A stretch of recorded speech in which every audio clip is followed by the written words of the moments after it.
Isso aqui pode ser interessante. Quase não fala, é um tema que eu tenho muito apreço. Vamos falar de educação, começar com, ver aí um negócio aí. MesaCast tá morrendo. Vamos ver então. Paulo Jubilu. Ô, Nabeaçan. Isso para sala de aula. Então eu dava aula, vamos dizer assim, para elite da época, mas com uma formação muito fraca. E na minha época não tinha rede social, era Orkut no máximo ali quando começou. Uhum. Mas eu dei muito tempo aula sem redes sociais. Então o teu pensamento ele ficava mais tranquilo, você tinha certos valores que você mantinha. Hoje, cara, o professor é bombardeado com tanta coisa que se ele não tiver uma boa bagagem intelectual e teórica, ele cai e leva isso para a sala de aula. Toda hora vaza vídeo aí de professores falando absurdos, né? E Jubi, eu vejo também que é algo grave, né? Assim, que a gente vê hoje. Já existia na época, mas hoje, pelo menos no Rio, está cada vez mais forte. São os sistemas de ensino, né?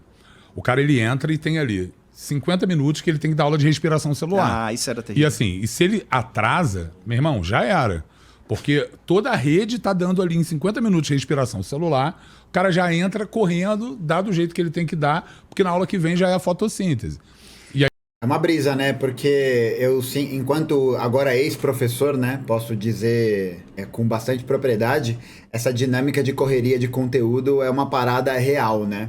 Eu acho que ela mostra também muito quanto cada vez mais o processo de formação educacional ele está marcadamente atravessado por uma lógica de produtividade, por uma lógica que vende a ideia de que quanto mais conteúdo você fizer, né, esse sentido de conteúdo permanentemente, tipo, sempre acelerado, né, então, tipo, aparecia lá de vez em quando nos materiais, né, na indicação do número de aulas, você tem 2 aulas para falar sobre, sei lá, né, Egito, tá ligado? E aí é foda porque nesse processo você não consegue fazer uma abordagem que seja... Não precisa ser completa, né? Porque nem tem como ser completa. Mas você não consegue fazer nenhuma abordagem que vá levar em consideração aspectos fundamentais daquele conteúdo, né? Então muita gente vem reclamar comigo por causa disso, né? Vem comentar que o sistema é muito corrido, é muito puxado, é muito denso, né? E é muito marcado por essa lógica de produtividade. O que importa é você passar o conteúdo, não interessa, e fazer exercício.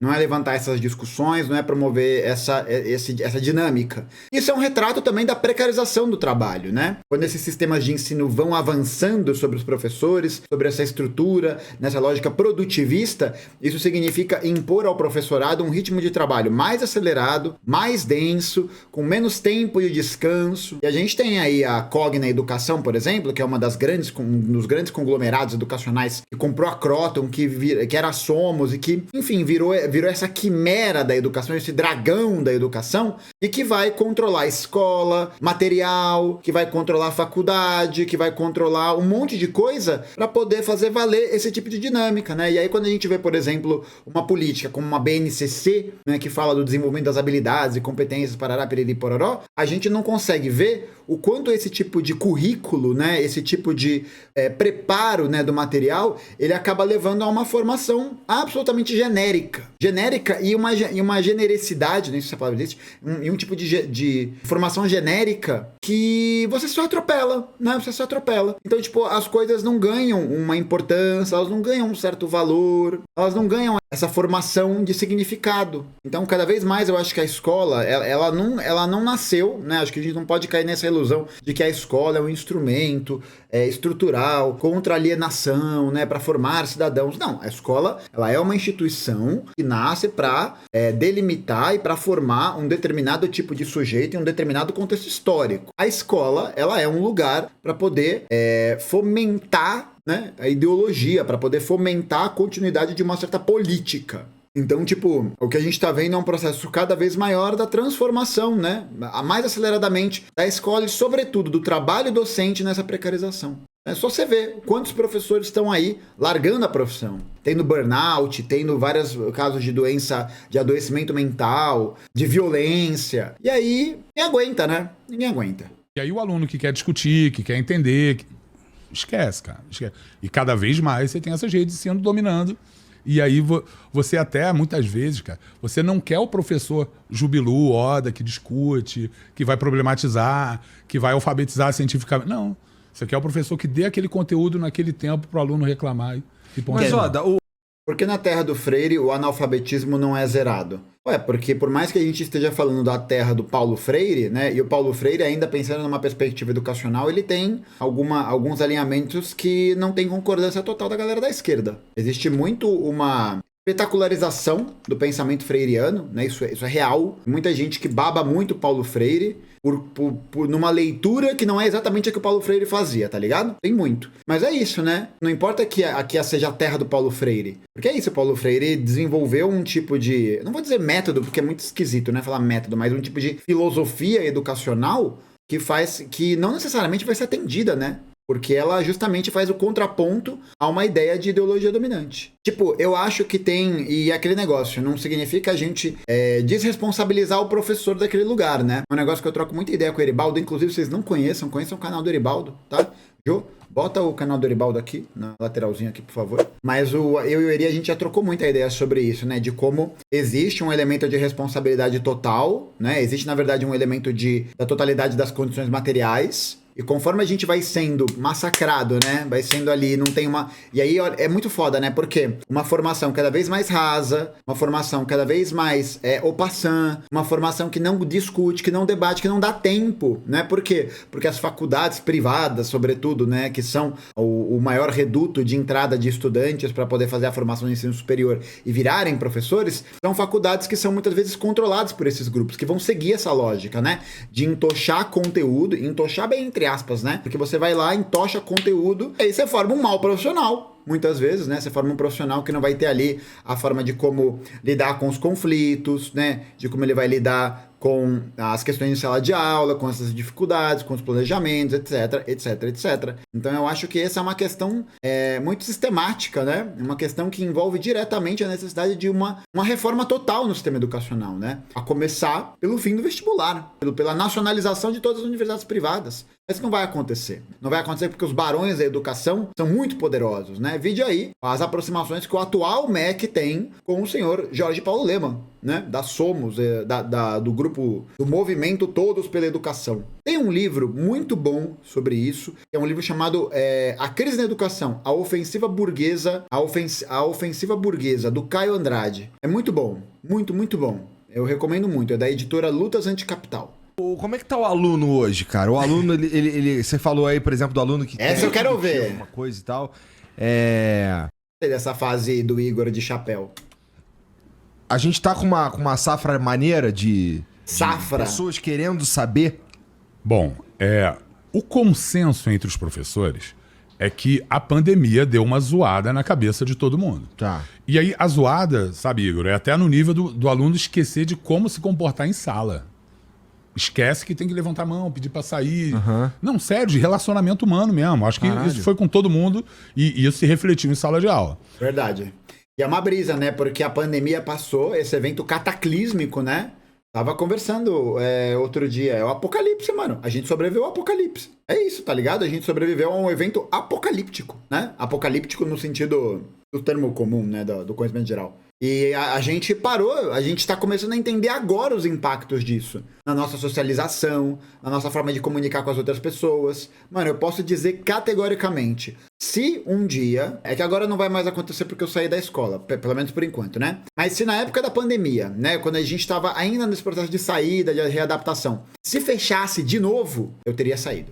Acho que o pior período, o período que eu fiquei mais zelelé da cabeça, foi dando aula na pandemia. Porque é um sofrimento indescritível. Pra mim, foi indescritível o sofrimento de ver a telinha, né? De não ver eles, de não conviver, de não estar próximo, tá ligado? De todo esse elemento da escola. Pra mim, a escola, o bagulho mais importante dela é porque ela é o palco da socialização. Ela é o palco da diferença. Então é na escola que a gente, se bem articulado, bem pensado nesse bom projeto, a gente consegue fazer essa entreposição de várias pessoas de origens diferentes, que vão compartilhar o conhecimento, que vão fazer coisas, né? Que vão estar ali construindo completamente. Não, gente, tipo, às vezes a galera fala na live, né? Ah, mas aqui é a mesma coisa e tal. E não é, pô. Quem é professor tá ligado. Não é a mesma coisa, sabe? Porque não tem o elemento de interação que se dá no dia a dia, nesse convívio diário. Então isso era uma coisa muito difícil, foi muito difícil. Eu lembro até que, na época que eu tava muito mal, assim, muito, muito mal, eu lembro de uma vez, isso ser tema, né, da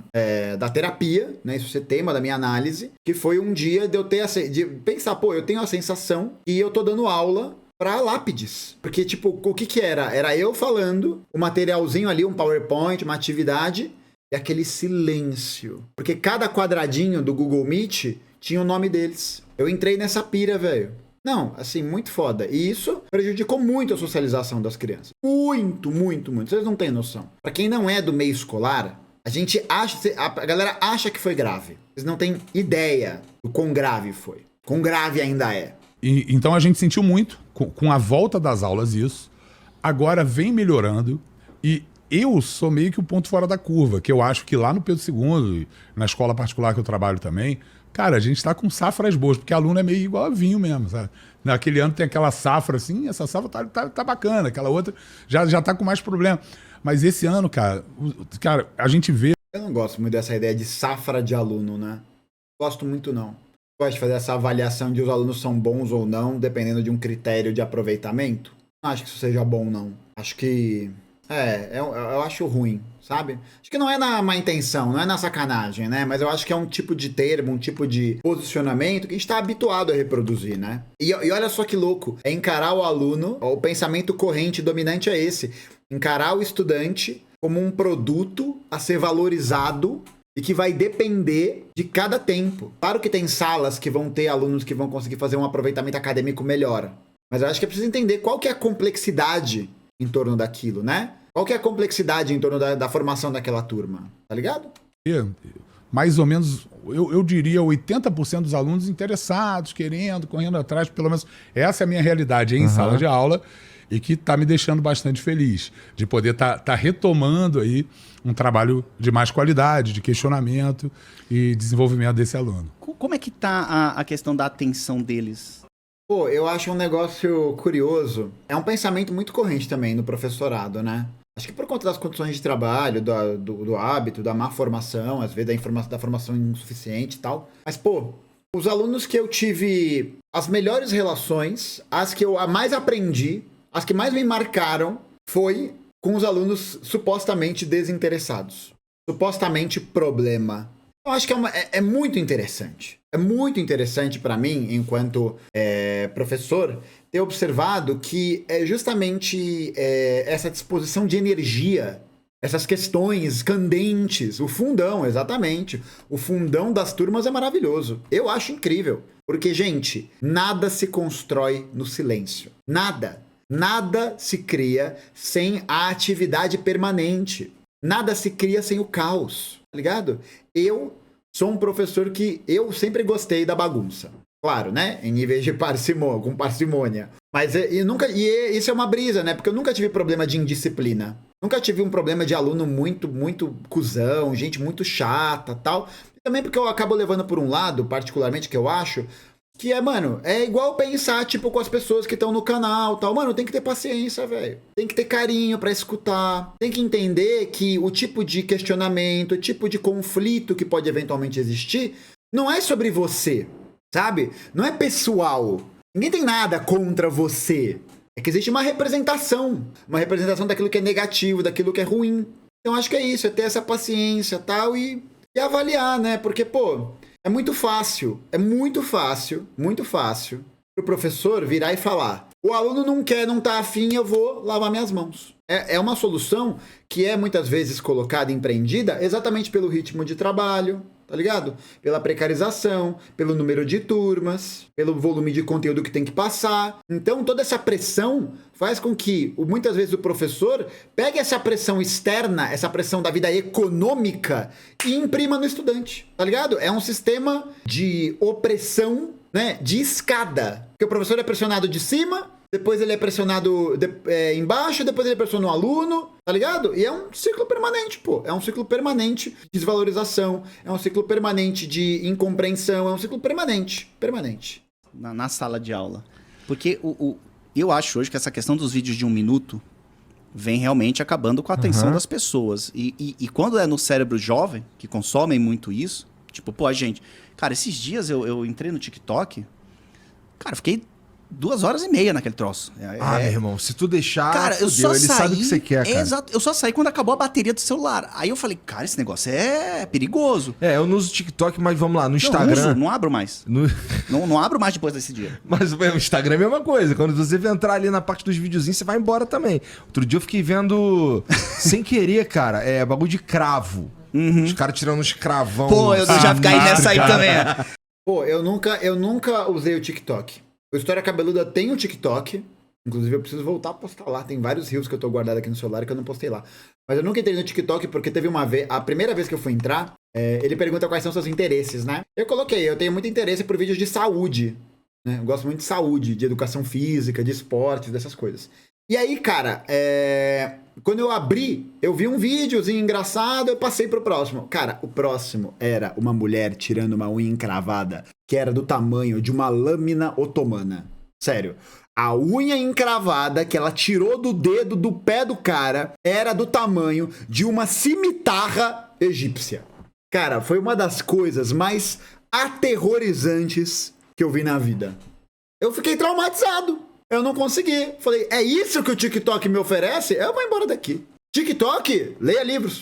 O meu é de polícia também, perseguição policial. Cai nisso aí, cara, os caras me levam. Minha mulher é comédia, mas enfim. Mas eu tenho a clareza que aquilo me fez mal. Mas um adolescente, ele não tem essa percepção. Ele se divertiu. Ele fica é uma ali. outra parada. E aí eu fico pensando... E é muito brisa, né? Porque é muito uma ideia de estímulos permanentes, né? Eu acho que é essa coisa que está muito relacionada a até uma nova forma de acumulação do capital, né? Que é essa dinâmica de acumulação permanente e incessante, né? Então você assiste mais um, e vai embora, né? E vai embora. E maluco, de 1 em 1 minuto, passou 2 horas, é isso aí mesmo. Tanto que se você parar pra analisar, a gente às vezes pega, abre o celular pra ficar no Instagram, pá, não sei o que lá, e aí a gente abre e fica babando. Fica, e vai embora. Sem nem perceber. É uma brisa, pô. Uma brisa. Isso, cara, esse moleque em sala de aula hoje, ele consegue assistir uma aula de 45, 50 minutos? Não, e ainda ficar, assim, 45, parado. 50 minutos e sei lá, ele tem 5 dessa no dia. Aham. Por favor, Ana, nos responda aí. Então, vamos lá. Falando de terceiro ano, é porque eu pego mais terceiro ano, né? Pô, enfim, eu vou esperar o Oda falar, mas eu tenho um apontamento sobre esse lance de não conseguir prestar atenção. Mas ali o fim.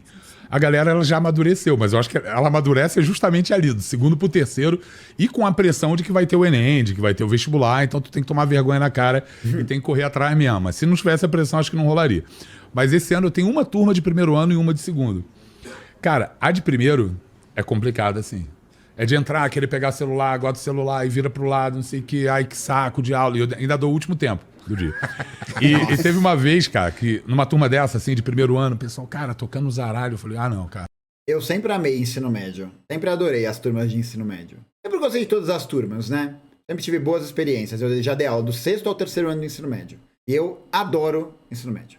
É incrível. Porque eles são muito energizados, pô. Eles são malucos. Eles são todos doidinhos. É incrível, é maravilhoso.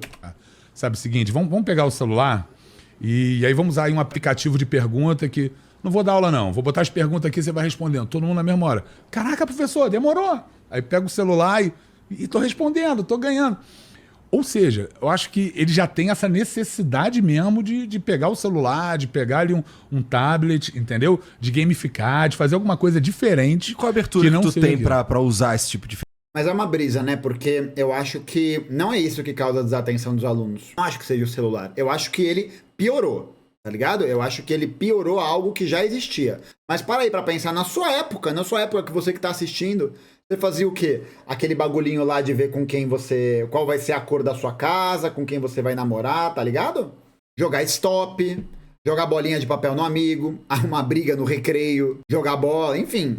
Tinham várias atividades possíveis, né? Jogar truco, desenhar. Então eu acho que a questão não é pensar... Fazer zarabatana, né?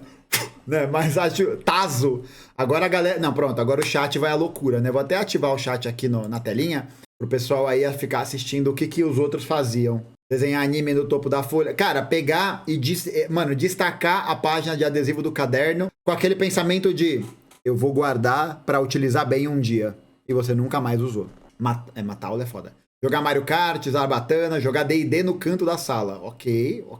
Tenho um emprego só pelas aulas e consegui desenhar no caderno. Ó, foda. É isso, desenvolveu outra habilidade. Aviãozinho de papel. Nossa, pescotapa com... Nossa, não, que nojo, não. Ouvi música no fone, Magic. Cara, Yu-Gi-Oh, velho, Pokémon. Eu lembro até hoje que na minha aula de primeira comunhão, em 2005, quando eu tinha 11 anos... Fiz primeira comunhão, gente. Na minha primeira aula na minha aula de comunhão, eu ficava trocando cartinha Pokémon, né? Com os meus amigos. E aí o padre que fazia a aula pegou minha cartinha. Nunca mais me devolveu. Era uma cartinha escrito Cemitério da Quarta Dimensão. Eu lembro dele pegar a cartinha, olhar e falar: Cemitério da Quarta Dimensão. Então é isto que você faz na aula da comunhão. Eu fiquei cabisbaixo, né? Humilhado. A culpa é dele, né? Virei um comunista. A partir desse dia, né? Acabou tudo. Pronto, chega de chat. Chega. Já dei muito espaço pra vocês. Ferramenta. E o bagulho é esse, né, gente? Não é, pra voltar, né? Não é o celular que causa distração. O celular é o meio pra distração. Tá ligado? Não é ele que causa distração. O que causa distração? Esse desinteresse. Esse processo alienador da educação. Sobre tudo isso. E aí, cada tempo vai ter uma ferramenta diferente, né? Mas essa brisa, por exemplo, de usar celular, tal, acho que eles vão comentar um pouco mais sobre isso. A galera vende muito isso como a galinha dos ovos de ouro, né? A gamificação, as metodologias ativas e a sala de aula invertida. Tipo, fórmulas mágicas que vão fazer a educação brasileira ganhar mais qualidade. E não é, né, pô? É isso. Isso é uma coisinha assim, ó, do processo. Você precisa oferecer salas menos lotadas, currículos mais enxutos, tempo para discussão, a possibilidade de formar outras disciplinas para as pessoas dialogarem sobre outras coisas, discutirem sobre outros temas. Mas isso nunca vai acontecer, tá ligado? Isso nunca vai acontecer. Não na educação sob os moldes capitalistas. Cara, não, os colégios... Eu já fui professor ainda. Não, os colégios... Eu tinha liberdade para fazer, Uso para fins pedagógicos. também? Usar o quê? Celular? Para fins pedagógicos. Jogar Clash of Clans é pedagógico, né? Jogar um Clash Royale com os alunos? Pedagógico, não é? Algum professor online pode me responder? É permitido, entendeu?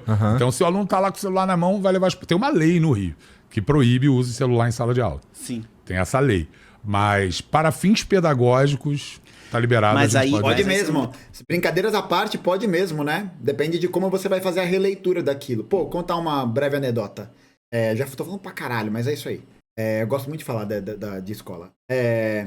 Ano retrasado, eu fiz um trabalho de final de ano. A gente fez um trabalho interdisciplinar. Fui eu, o professor de matemática e o professor de química. E o de física. Foi história, matemática, física e química. Aí você pensa, caralho, um trabalho interdisciplinar, como foi isso? Olha só essa dinâmica. Preste atenção. A gente dividiu a sala em grupos, e cada um desses grupos era uma agência de espionagem.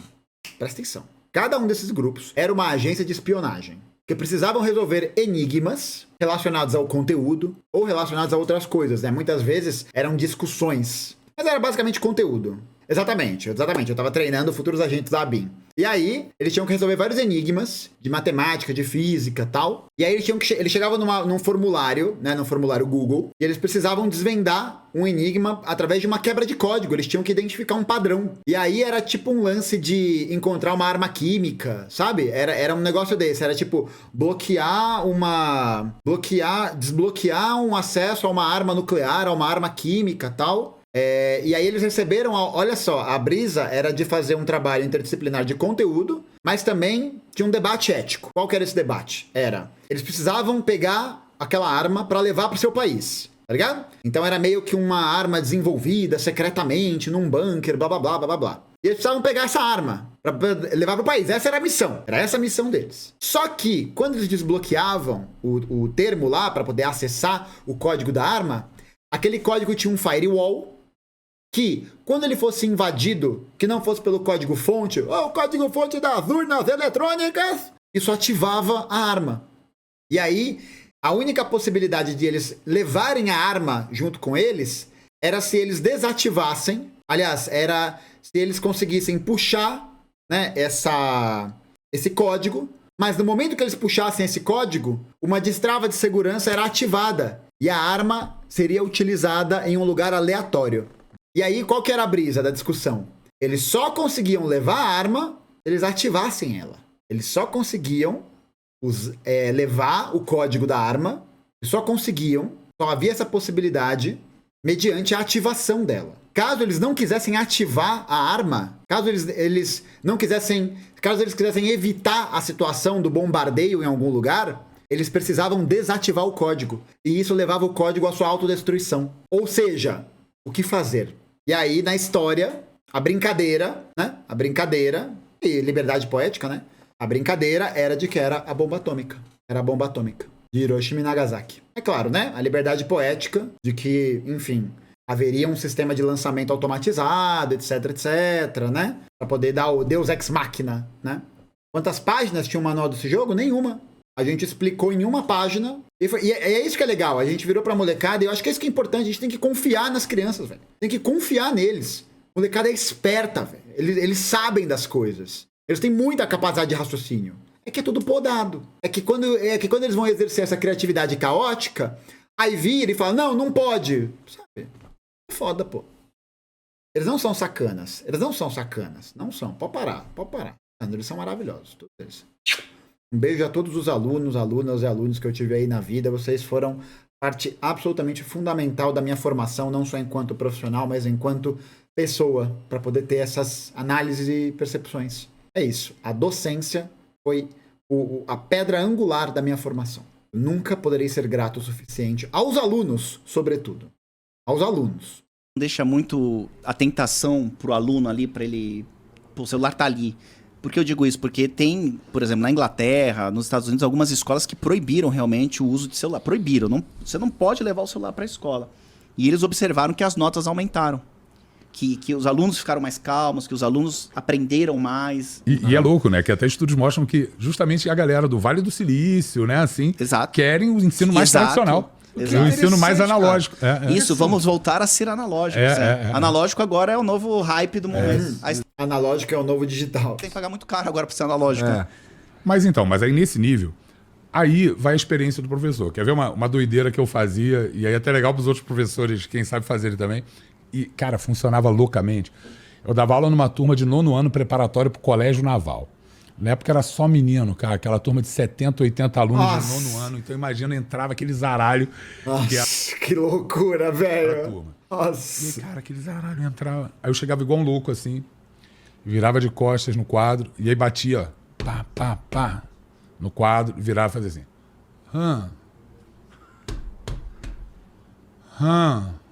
Essas coisas muito boas, velho. E o zaralho rolando, eu... Aí chega uma hora que eles vão dando uma cotovelada um no outro. Olha, porra é essa? Que maluco é esse? Porra é essa, E aí eles sabiam que, cara, quando eu dava a porrada mais forte no quadro, pá, aí eu já pulava e... E aí eles gritavam junto. Pô, isso é muito legal. Não tem como. E aí... Sabe, parece que eles estavam querendo liberar aquela energia. Liberou aquela energia, juro, cara. 70, 80 paradas assim, tipo, a aula vai começar. Sim. Né? É da hora, isso cria uma relação de proximidade, pô. Eu acho que é um pouco de não se levar tão a sério, sabe? Mas eu acho que isso funciona bem, sobretudo para professores homens, né? Eu acho que com professoras mulheres, esse tipo de lógica é diferente. Porque acho que tem todo um recorte de gênero muito intenso, né? Essa coisa meio do professor homem do cursinho, desse tipo de curso, enfim. Ser, né, bagunceiro, loucão, não sei o quê. E a professora mulher, muitas vezes, é a megera, né? É alguém zoado, tal. Tem muito, né? Não é à toa que vários cursinhos por aí não contratam professoras mulheres, viu? Não contratam, porque diz que a mulher não tem autoridade, não tem pulso firme na sala de aula. E aí, né, a gente pode observar até isso na vida escolar, normalmente, né? A maior parte dos professores de ensino médio é o quê? Porque existe essa ideia do controle, né? E as professoras são das séries iniciais. Porque tem meio que essa transferência, né? De percepção de um lugar materno, né? Uma parada meio cuidar de pequeno, tal. Exatamente. Jéssica, tô falando, pô. Tô falando, é isso. Tô falando. Isso é quente, isso é real, velho. Tudo bem, aí a minha escola, a maioria era mulheres. Beleza! Bom, mas a maioria, vocês podem observar, pode fazer esse estudo, pode perguntar para estudantes que você conhece. A maioria é homem ou é mulher? É de usar alguma estratégia louca, assim, de, ó, tô aqui, tá na hora, bora começar, é o momento. É verdade, não é à toa que o maternal tem esse nome. Caralho, o Charlize underline agora... De Então começar você a que é aula. professor E amanhã, funcionava, cara. essa técnica tem que ser usada. Testa. Como é que é o esquema? Pá, pá, Não, pá. é assim, ó. Pam, pam, pam, pam, pam, pam. Aí só vendo assim uma coisa. Ah! 15 minutos, né? Ó. Aí no quarto, pam, pam, pam, pam, pam, pam. Ah! Pam, pam, pam, pam, pam, pam. Ah! Aí na quarta, pá, pá, pá, pá, pá, pá. Ah! Acho que lá dentro tu se sente xingando os alunos, entendeu? Ah! Mas aí eles também. Ah! É muito bom, é um negócio. Ah, é muito bom. É muito bom, pô. É muito bom. Eu adorava, pô, gritar em sala de aula. Quantas broncas eu já não tomei da coordenação de ficar. Às vezes eu tô ali na aula. Uma coisa que eu fazia muito em sala de aula, eu tava escrevendo assim. Aí a molecada virava e fazia uma pergunta meio esdrúxula, né? Então, tipo, a gente tava tendo aula sobre Mesopotâmia, né? Sei lá. Aí vinha, geralmente era o Henrique, né? Pô, muito fofo, menino que vai estar no segundo ano lá do colégio que eu trabalhava. Aí ele geralmente vinha e perguntava assim: professor, eu talvez não tenha muito a ver com o tema. E aí nas primeiras vezes eu falava: não, fala Henrique. Aí ele falava: o Império Austro-Húngaro. E aí eu respondia, mas começou a atrapalhar. E aí, quando ele fazia a pergunta, ele levantava a mãozinha, eu virava assim, bem devagar, ficava olhando pra ele e falava assim: fala, Henrique, o que você quer saber? Aí ele: nada. Aí eu virava e falava: foi o que eu pensei. E aí voltava a escrever. Ou quando eu recebia uma pergunta muito, muito besta, era algo do tipo: falava, gente, a pior parte disso tudo aqui, que eu escolhi essa profissão. Eu tô aqui porque eu quis. Essa, sem dúvidas, é a pior parte. E aí eles falavam: ah, Sor, mas você ama a gente, não ama? Eu fazia assim. Ai, que saudade. Ai, eu vou chorar. Ai, desculpa. Perdão. Ô, cacete, viu? Não era pra isso acontecer. Saco, que inferno. Nossa. Fiquei emocionado. Bem emocionado, desculpa. Ô, cacete. É isso. É um amor que ultrapassa qualquer tipo de lógica. Bizarro, pô. Bizarro. No dia que eu pedi demissão, que eu fui assinar os bagulhos lá na escola, os alunos já sabiam e tal. Nossa, a hora... Nossa. Eles me abraçavam e falavam: professor, vai ficar tudo bem e você vai fazer muita coisa bacana ainda. Eles apoiaram a minha decisão. Pô, não tem como. Inclusive, para quem gosta desse tema, recomendo muito o vídeo aqui do Ludo Viajante que a gente reagiu, que fala sobre isso. Muito bom, tá? Pronto, recuperado, tudo certo. Tô de volta, né? Ah, não. E aí nas últimas, eles estão na cadeira. Acho que a direção não devia gostar muito, que nas últimas eles já estavam na cadeira. A turma toda. E aí acho que todo mundo liberou energia e tá pronto pra ter aula. É maneiro. Não, existem, maneiro, É uma boa cara. estratégia. Gostei. Não, assim, existem professores que têm diferencial mesmo e conseguem ter o seu verdadeiro jeitinho de chamar a atenção. Mas eu acho, por exemplo, só o fato de você entrar em sala de aula posturado, né, cabeça erguida, né, não entrar, já é Olhar sincero! uma coisa que os alunos, eles mesmos reparam e falam: cara, chegou o cara, né, vamos escutar. Tem muito isso, né, de você também ser respeitado, Sim. respeitado por eles, né. Mas realmente, cara, a tentação dos aplicativos, a tentação do celular, o caralho, totalmente disponível ali, especial, vamos dizer que você esteja usando para fins pedagógicos. A tentação é foda. Mas eu acho que se você dá pro moleque uma razão pra gostar de estar ali, cara, é meio caminho andado também. Boa! Caralho, essa contribuição foi forte, hein? Exato. Mas Pô, pra poder fazer até tecer um comentário junto com o que o Igor trouxe, é a gente entender, né, que muitas vezes essa falta de reconhecimento é a falta do exercício da autoridade, né? Não da autoridade no sentido de exercício do poder de coerção, porque você tem o cargo. tá ligado? Porque, tipo, é aquele negócio, a autoridade é esse lugar do reconhecimento da importância, do reconhecimento dessa conexão. Então, é muito importante que a gente possa exercer a autoridade sem precisar utilizar dos instrumentos de coerção para tal, tá ligado? A autoridade é um negócio importantíssimo.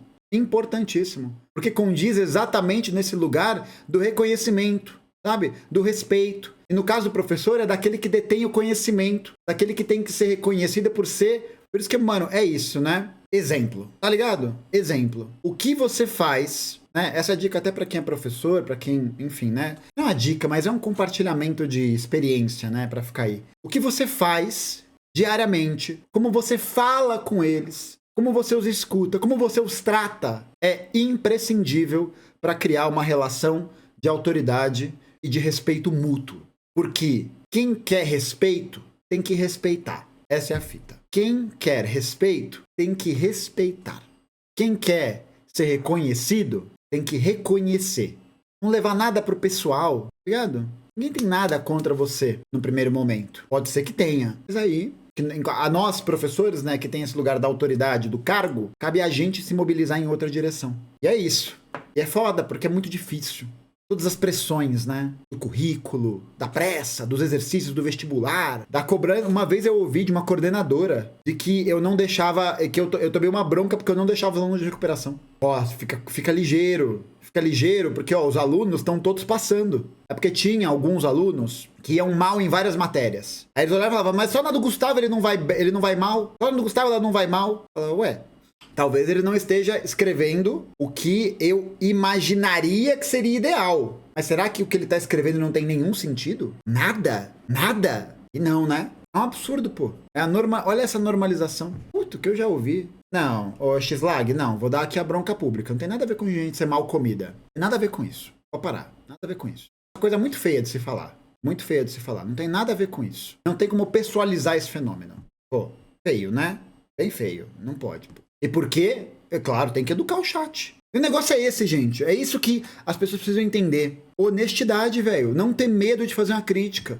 Não ter medo de ser honesto, falar com carinho e com firmeza. Não são coisas excludentes, tá ligado? Esses apontamentos, essas questões. Gente, o negócio é esse, sabe? Esse tipo de lógica não cabe aqui. Não cabe, sabe? Não cabe. É, exatamente. Esse é o tipo de aferição sexista, né? Porque você nunca vai falar pra um homem que ele é mal comido. Seja menos.